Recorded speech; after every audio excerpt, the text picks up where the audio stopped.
همین الان دقیقا همین لحظه دارم اولین ویدیوی یوتیوبم رو ضبط میکنم. خیلی عجیبه. 3 سال طول کشید تا این جرأت رو پیدا کنم.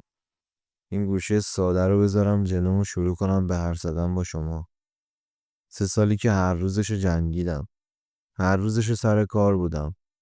هر روز صبح که از خواب پا می شدم قول می دادم دیگه شروع کنم. اما بازم مینداختم عقب. ولی امروز دیگه با خودم گفتم بسه. همین الان باید شروع کنم بدون امکانات یا حتی تجهیزات خوب. بچه راستشو بخواد من هنوز همون کارگر سادم. روزی 8 ساعت گاهی وقتا 12 ساعت توی شرکت کار میکنم. امروزم همونجا گذروندم. الانم که دارم با شما حرف میزنم هنوز بوی شرکت رو میدم. اما یه تغییر بزرگ تو ذهنم اتفاق افتاد. امروز صبح که داشتم پشت دستگاه همون کار همیشگی و تکراری رو میکردم، یهو به خودم اومدم و گفتم تا کی میخوای این کارو تکرار کنی؟ چند سال دیگه؟ چند سال دیگه میتونی مثل الان سر حال باشی و اینجوری کار کنی؟ بالاخره از توان میافتی. هیچ کس هم به دادت نمیرسه حقیقتا. تا کی میخوای آرزوهاتو به فردا موکول کنی؟ انقدر این سوال توی ذهنم تکرار شد که تصمیم گرفتم همین امروز بدون هیچ بهونه و تأخیری شروع کنم. حالا دقیق ترشو بگم چی شد.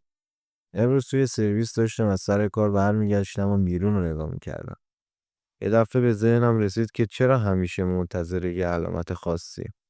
چرا همیشه منتظر یه روز خاصی؟ مگه امروز با فردا چه فرقی داره؟ همونجا توی سرویس با خودم بستم که دیگه واقعا شروع کنم. گوشیمو برداشتم گذاشتم جلوم و این صدایی که الان دارید گوش میدین و ضبط کردم. بدون هیچ برنامه خاصی. بدون اینکه دقیقاً چی میخوام بگم.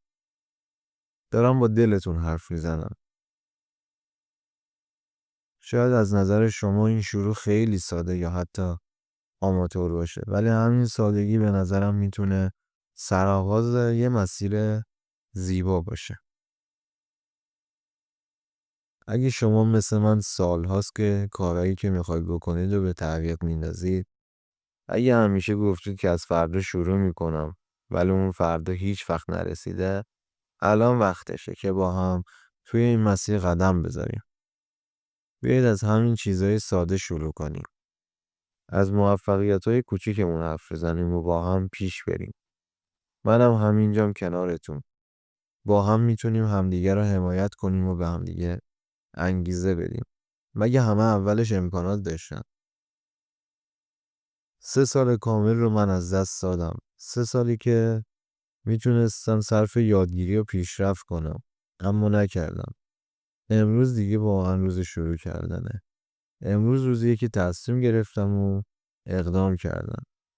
حالا دیگه نوبت شماست. شما کی میخواد شروع کنی؟ تو کامنت ها برام بنویسید، منم از امروز شروع میکنم تا قدم به قدم توی این مسیر پیش بریم و بدونم تنها نیستم و با هم دیگه این مسیر رو میریم. مرسی که تا اینجا گوش کردید. شب بخیر.